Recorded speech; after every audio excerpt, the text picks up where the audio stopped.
Nice to be here again. And I'll talk about two different topics.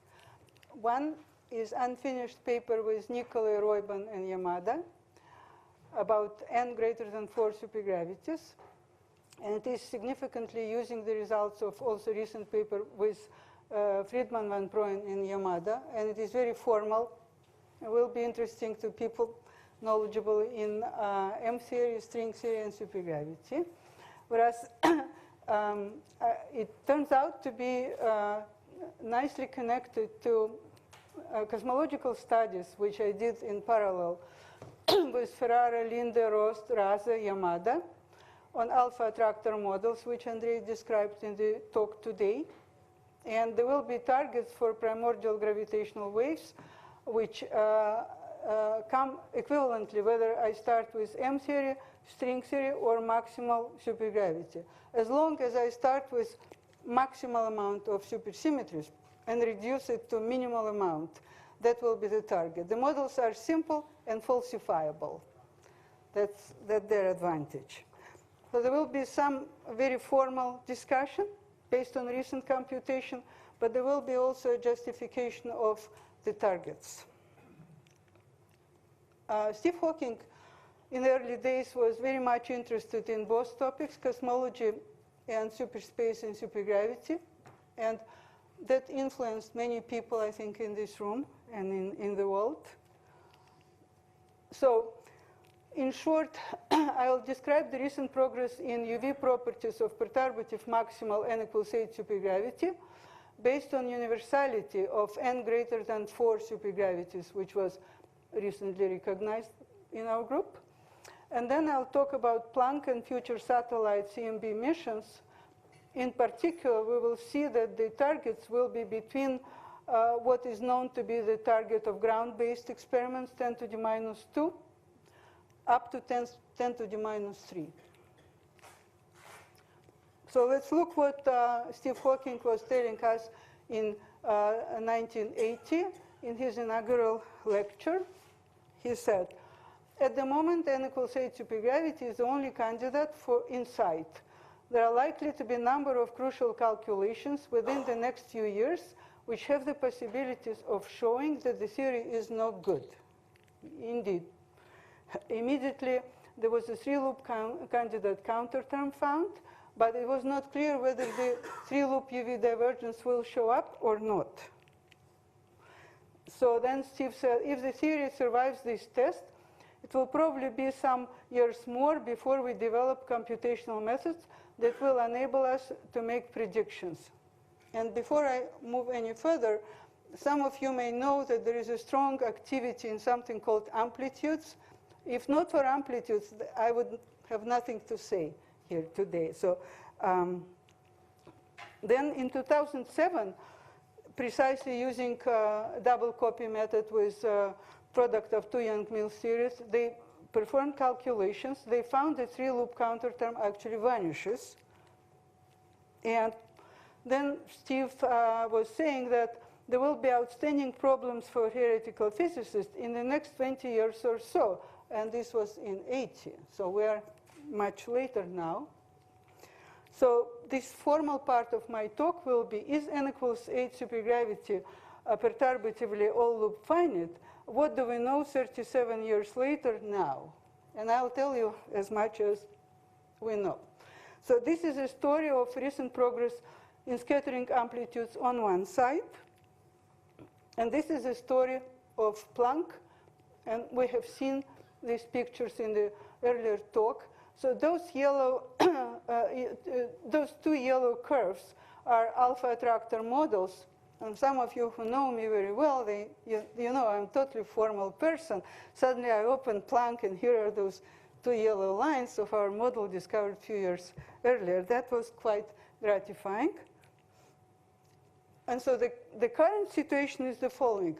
There is something called CMBS4 science book, and I was in recent collaboration present. And one of their goals is to study primordial gravity waves, and they plan to go all the way to 2030.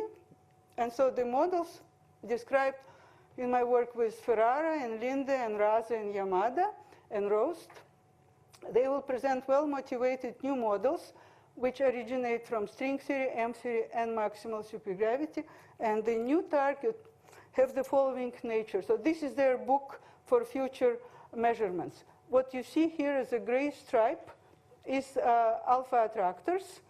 And what you see also, what was known at the time when they presented the book last fall, one target, well known, is Higgs inflation, and the other is Tarabinsky. And they were kind of lonely 2 points between ground-based and space-based missions. So from here till 10 to the minus 2, this is where ground-based experiments most likely will go, maybe more, maybe less, depending. And those are future B-mode satellite missions. And there were just 2 targets. And one of the targets here, Higgs or R squared, they depend on number of e-folding, but approximately they're giving 3 times 10 to the minus 3.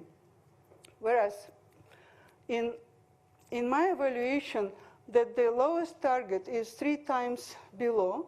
It is exactly 10 to the minus 3. And then people who write proposals ask me, maybe I'm wrong in this factor 1/3, because it will cost them some number of hundreds of millions of dollars. So I checked my computation, and I insist that this is the 1/3 is the correct number. And in fact, I'll try to explain why. Why it follows from maximal supersymmetry. M theory, string theory, maximal supergravity. So this is the approximate picture. Everything here is ruled out by the data. This is a logarithmic scale of R and tilt of the spectrum. And so the new targets, there are 7 of them. And here they go. So they are associated with R squared of this Escher disk, which is discrete and goes from 7 up to 1. And as we already have heard, people who do ground-based experiment, they hope to touch the largest one, the number 7, and I'll show you the model which allows the dynamical realization of this target.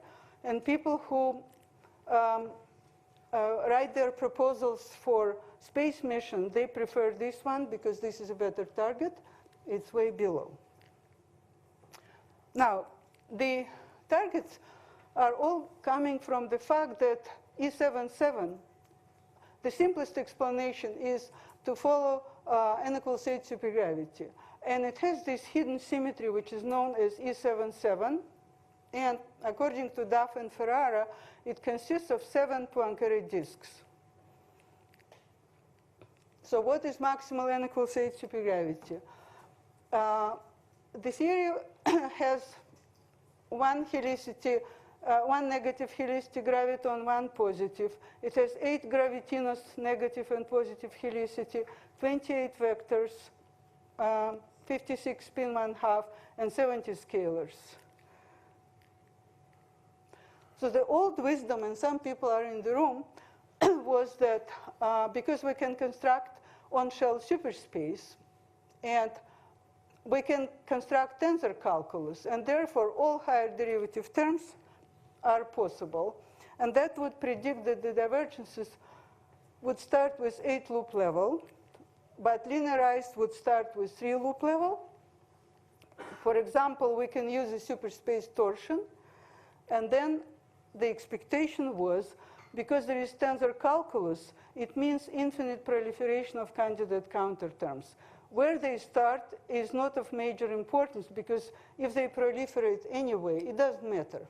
On the other hand, for our understanding of what we know and what we don't know, also because the computations are limited to low-level loop, it's good to know where they start. And there was a significant progress, computational progress in this field. So as I told you, E77, on one hand, is the hidden symmetry, which explains certain absence of UV divergences already, and everybody agrees on this up to a certain level. On the other hand, it is E77, which has 7 disks, which predicts those B-mode targets. So after the old wisdom, let me switch to new era, new people, new computers, new rules. Never use supergravity. Build it from Young Mills. This is what amplitude people do when they compute things. So they found in explicit computation that there are no UV divergences in 3 and 4 loops. At 5 loops, and this is the latest I asked them to do, so as of a couple days ago, after many years of effort, Byrne et al. Have figured out a new double copy method that allowed them to construct n equals 8 supergravity 5-loop 4-point integrand. They are currently integrating in dimension 24 over 5, and you may have heard from Michael Green how crucial this computation will be, to see if it behaves the same way as Young Mills or not. And not clear how long this will take. Could be tomorrow or a while from now. So what is the explanation of these facts? First of all, when I have heard that they found absence of UV divergences at 3 and 4 loop, I have constructed light con superspace counterterms. I was trying, and Lars Brink, who is here, just confirmed to me that he also tried, and we both agree that they're not available as today. And this would predict UV finiteness, and this was done back in 2008, and despite the attempts, we have not able to produce the counterterms. So they're basically still not available, which is an easy explanation of things which have been computed. However, people are not happy with light con superspace, and between 3-loop and 6-loop finiteness, Brodel and Dixon, Bysert, Elwang, Friedman, Kiermaier, Morales, Stieberger, Basar, Howe, Stella, they produced arguments following from this hidden symmetry, which is E77. And Bjorsen and Green suggested that string theory indicates that maybe starting with 7-loop, there will be a UV divergence, but this we don't know yet. So the way people studied E77 was to look at soft scalar limit. This is so-called Adler's zero. And this soft scalar analysis, starting with L equals 7, is inconclusive because the amplitude has so many momenta in higher loops, and therefore soft limit is simply not useful anymore. So this was the reason why they stopped at explaining after 7-loop. But E7 symmetry also acts on vectors, and this requires current conservation. This is why it is hidden, this is why it is subtle, and this is what was happening. So my question was, if everybody trusts continuous global E77 at from 3 to 6 loops, what is the prediction at higher loop? So I revisited the story back in 2011, and I noticed that something which is known as Netter-Gaillard-Zumina current conservation is inconsistent with E77 of the candidate counterterm. It should not be invariant. Then Basar and Nicolai came with a statement that yes, Netter-Gaillard-Zumina current conservation is inconsistent with E77 invariance. However, there is a procedure of deformation of the linear twisted self-duality constraint, which should be able to fix the problem.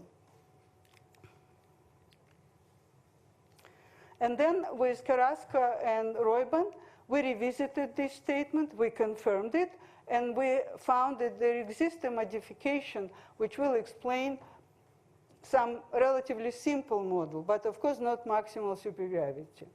At this point, I thought I will never ever go back again and study this model. However, in summer of 2016, I happened to be at Melbourne at SUSY 2016, and also Herman Nicolai was there at the same time, and he suggested, let us revisit this story, which we did. So a year ago, we started this story, and I hope to present the result.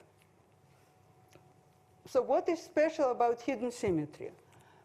The duality doublet consists, first of all, of the Maxwell field, d mu a nu, but also it consists of the derivative of the action over f mu nu.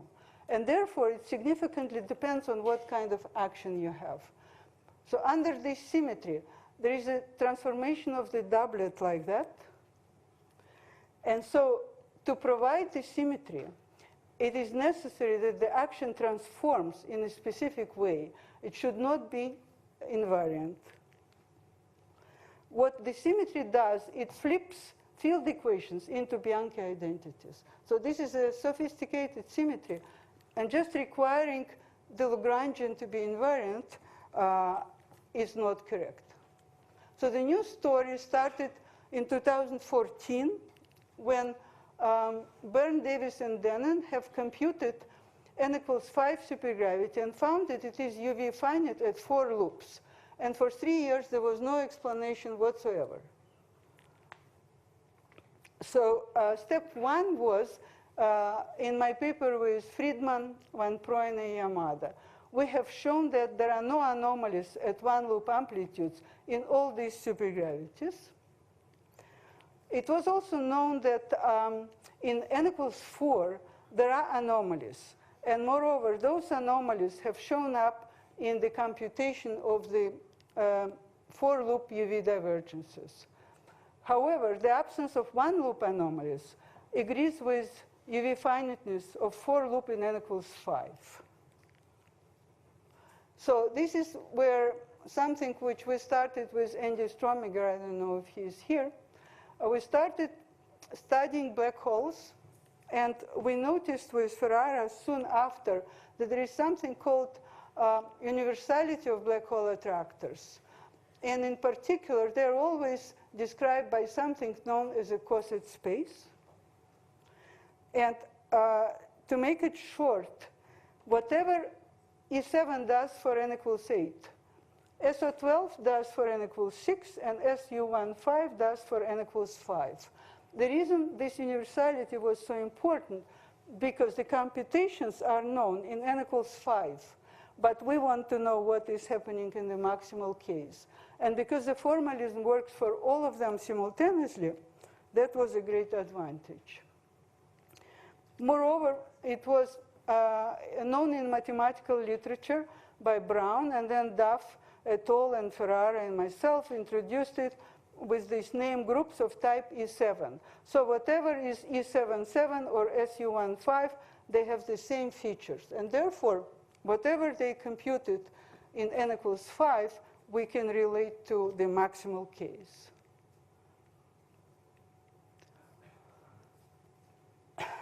Okay, so now E77 is generalized to E7 invariant. And for example, in n equals 5 case, where the computations are available, duality symmetry, the same hidden symmetry, is SU1,5. So now I'll start presenting result of this unpublished paper.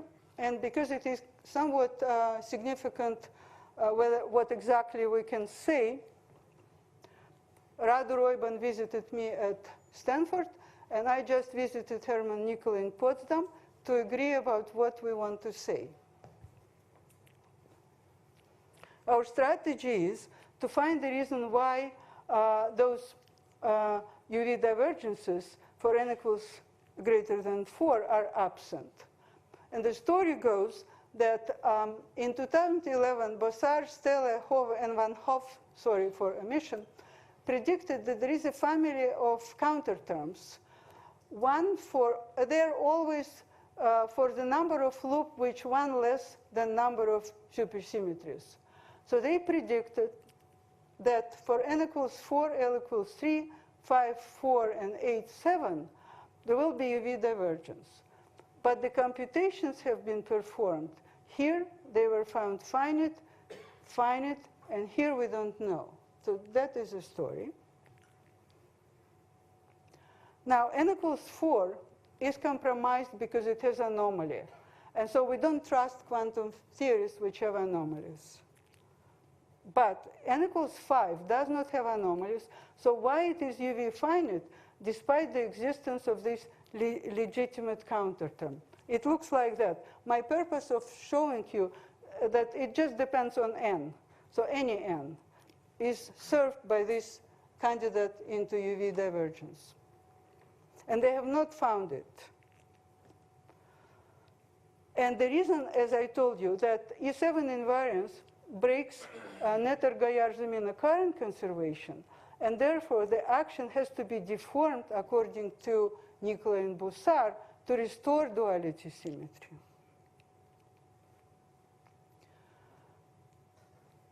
So to summarize the situation, our explanation of why they found it is like 82 for-loop diagrams. It is a huge amplitude computation. They compute the on-shell S matrix. And it's just incredible how many terms had to cancel. And for those of you who know how it works, so there are terms 1 over epsilon 4, which just signify that the UV, that subdivergences cancel. There are 1 over epsilon cubed, 1 over epsilon squared. They all cancel, and this is just a check that the computation have been done right. But 1 over epsilon, the true UV logarithmic divergence, also canceled. And so for 3 years, no explanation whatsoever. So our explanation now comes that it is this duality current conservation which requires the action not to be invariant, but to transform in a specific way, can be analyzed. And this is what we did.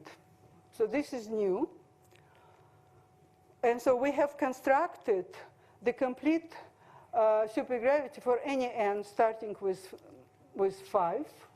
And this is a bosonic action, and it has duality current conservation. And so once you add the UV divergence, you have to add infinite number of derivatives to support the current conservation, which is what we did. And the answer was surprisingly simple. So if you then add to the classical theory the first UV divergence, and then you add all the required higher order terms, you can prove that this action has current conservation. And this is the answer. It's really simple. What you see, this is the lambda, the independent new coupling. And because there are inverse power of this operator, there are all higher derivatives. And so in addition to the classical action, there is a UV divergence and all higher derivative terms, and they just fit into one line. And if you take lambda equals 0, it is a classical action. So what we found, surprisingly, that this action has no supersymmetric embedding. So what does it mean? If we didn't make an error, and we believe we didn't, it means that either you have current conservation or you have supersymmetry, but not both. So what we found that SUN symmetry, which provides supersymmetric embedding, is actually on shell broken down to SON, which is not good enough. And so there is a contradiction, 10 minutes, very good, between two requirements of symmetries about which we know that both are not anomalous. So this is the computation of the 6-point amplitude. And we went back and forth, and there was, do they cancel or not? And so all of us on the West Coast, after half a year, agreed they do not cancel. And then I came to Potsdam a few days ago, and Nicolai was saying, I don't believe you. And then after he understood what exactly the procedure was, he came and he told, yes, I agree. So our current statement is that once you take into account the subtlety of hidden symmetry, which requires that in the end of the day, with all higher derivatives, there is a feature that Bianchi identity are flipped into equation of motion. Then this symmetry is implemented in the new theory. Once you have done it, you find that SUN is broken to SON. And this means that this bosonic, what you see here are two 2 vectors and 4 gravitons. And if you look at the expression, it breaks SUN to SON, which cannot happen. It cannot be part of supersymmetric amplitude. We thought for many years that even if we will construct this action with infinite number of derivatives, we will never be able to produce all supersymmetric completion because it will be too complicated. And we will always stay unresolved.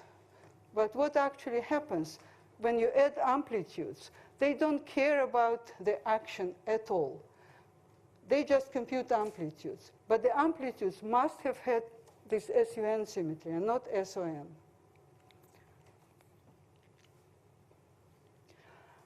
So it is either supersymmetry or E7 current conservation. So, and here is the caveat. On one hand, our new result provides the first explanation of n equals 5, L equals 4 UV finiteness.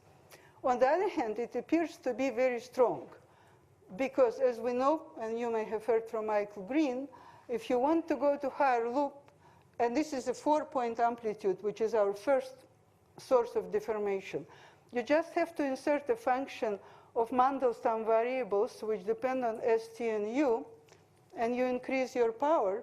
And because the internal SON, SUN don't talk to dependence on ST or U, this is a simple procedure. But before taking this line of argument seriously, in view of its importance, because I told you, the result is valid for any n, in particular for n equals 8. Doesn't care on the number of the loop. It is the first explanation of what happened in n equals 5 case. Then it becomes a prediction for maximal supergravity that it is finite at all loops, and we don't want to take it seriously. So we try to find an error or a different philosophy. And so we decided to consider this deformation where the lambda parameter depends on gravitational constant. And so what we did, we discussed the situation where the original lambda depends on 1 over epsilon, which is a logarithmic divergence, and kappa to the power 2L. And the next will be lambda squared, which will be kappa to the 4L divided by epsilon squared. And then we did a very extensive search. And we tried to find intermediate loop amplitude divergences, which would restore SUN and supersymmetry broken by a UV divergence. If we would find a restoration of supersymmetry, it would indicate that our approach with independent parameter of deformation need to be reconsidered. But so far, we did not find the restoration of SUN, and there is no indication that there is a loophole in our previous argument. So let me try to summarize where we are. We have computed the on-shell bosonic amplitudes which result from the deformed action with E7 duality current conservation. And the deformation parameter is independent of gravitational coupling. And we found that in this approach, the on-shell bosonic amplitudes inevitably break SUN to SON. Such amplitudes do not have a supersymmetric embedding. And if E7 symmetry and supersymmetry have no anomalies, which we have all reason to believe, the only way to validate both of them is to have UV finiteness. Only in such case, there is no need for deformation with higher derivative terms. So the absence of UV divergence in case which has been computed just tells us there was no reason to have anomalies, and therefore, to protect both symmetries, we have UV divergence. So N5 for loop is experimental point supporting this picture which predicts UV finiteness, and no other explanation is available. The argument appears to be valid for any loop for n greater than 4, but there is this issue of kappa-dependent lambda, which we plan to study more. So E7 symmetry protects it together with maximal supersymmetry from UV divergences, at least up till 7 loops, and everybody agrees on this. In cosmological setting, the models with maximal supersymmetry, consistently truncated to minimal, are based on the same symmetry. The same E77, I'll show you the targets for the B mode. That is the story. You may see here that the size of the triangles here and at the boundary is the same. And this was noticed by Duff and Ferrara. There is a subgroup with 7 Poincaré disks, and each disk has a size alpha equals 1,3. At the cosmological setting, Higgs inflation and Starobinsky model correspond to alpha equals 1, which is the reason for 1/3, which, as I told you, almost a joke, will cost hundreds of millions of dollars. So we recently produced some interesting models, which I probably have no time to describe, but let me still try. So based on these Poincaré disks, in general, we can easily construct supersymmetric models which have this phi divided by square root of 3 alpha, which is the size of this disk. And the size is 3 alpha.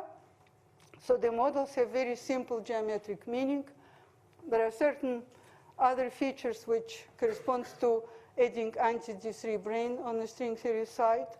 But the most important observation, we call this new class of model cosmological model building paradise, because they easily allow us to build things and establish stabilization of unwanted moduli, which I'll skip again, have to do with tessellation of the disk. Here is 3 alpha equals 7 example. This is 10 to the minus 2. The target, which will work for maybe ground-based experiment, maybe beginning of satellite experiments. So there is something called Keller function. If I know Keller function, I can compute everything. We start with 7 disks.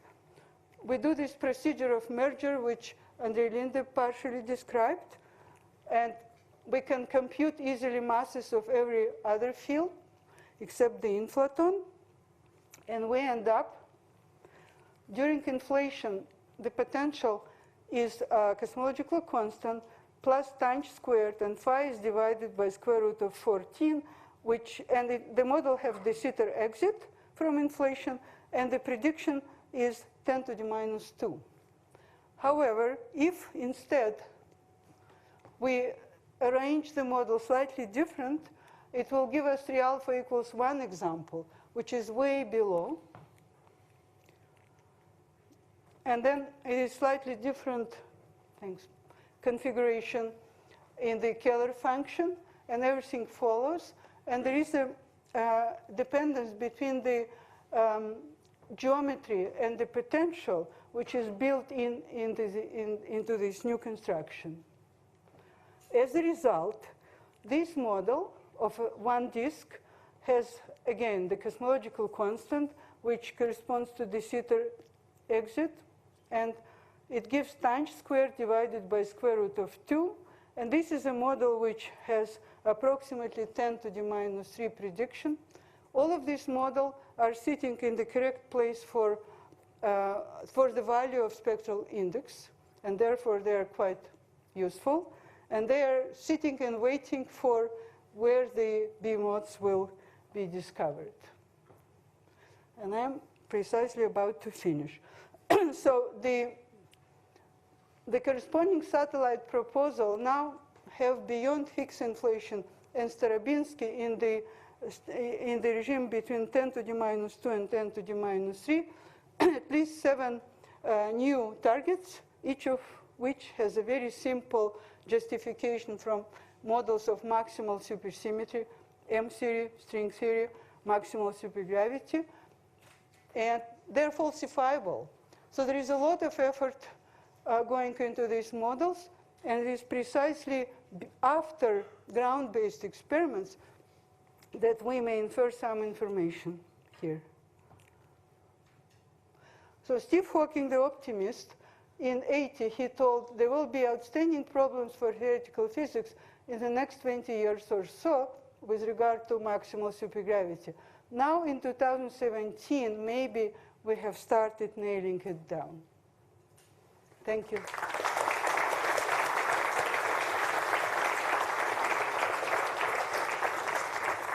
Thank you very much. We're a bit behind schedule, but are there any quick questions?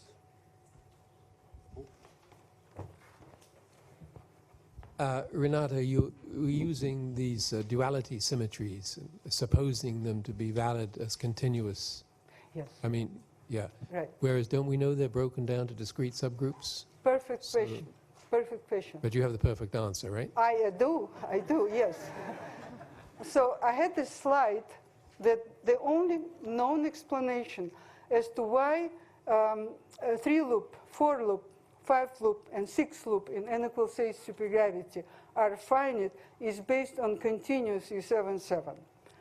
So whoever else will tell me they should be broken to discrete, I'll tell them, okay, give me the better explanation of computation that those loops are finite.